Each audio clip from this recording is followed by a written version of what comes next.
गोऱ्या रूपावर भाळले आणि 5 लाख रुपये गमावून बसले. मित्र, पूर्ण किस्सा नक्की आहे का? त्या दिवशी मुंबईवरनं एक जोडपं आलं होतं. वय साधारणतः 55-56च्या आसपास असेल. तर आमचं इन्व्हेस्टमेंट होती, सगळं डिस्कशन झालं. त्यांना काही वन टाइम पैसे इन्व्हेस्ट करायचे होते. तर मी हे साधं सिंपल मराठीमध्ये त्यांना इथे समजावून सांगितलं. आणि हे झाल्यानंतर ते बाबा मला म्हटले की तुमचं काम खूप साधं सिंपल आहे हो. मी म्हटलं म्हणजे कसं पाहिजे होतं? नाही म्हणे, म्हणजे तुमच्याकडे ते सूटबूटवाला कार्यक्रम नाही, हाय फाय इंग्लिश बोलणं नाही, त्या करोडोच्या फिगर नाही, इकॉनॉमीवरती मोठे मोठे वाक्य नाही. म्हटलं हो सर, माझं काम साधंच आहे. तेवढ्यात त्या मावशी बोलल्या, तुमचे 5 लाख रुपये गेले तरी तुम्ही अजून सुधारले नाही, असं त्या बाबांना म्हणत होत्या. असं का म्हणत होत्या? तर काही वर्षांपूर्वी एक गोरी गोमटी पोर आमच्या घरी आली म्हणे, एकदम सूटबूट घालून, एकदम हाय फाय इंग्लिश बोलणारी, आणि तिच्याबरोबर अजून 2-3 जण होते. तर बाबांना त्यांनी सगळी स्कीम सांगितली समजून. 5 लाख रुपये घेऊन गेले आणि पूर्णच्या पूर्ण गेले, परत आलेच नाही. तर बाबांना अजूनही तशाच अपेक्षा आहे. तर मित्र हो, एखाद्याचं हाय फाय इंग्लिश बोलून किंवा खूप छान छान presentation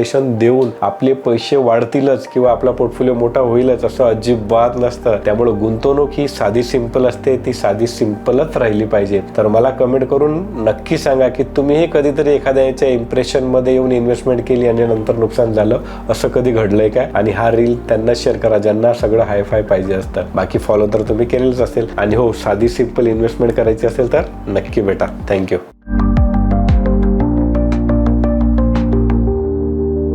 Mutual fund investments are subject to market risks. Read all scheme related documents carefully.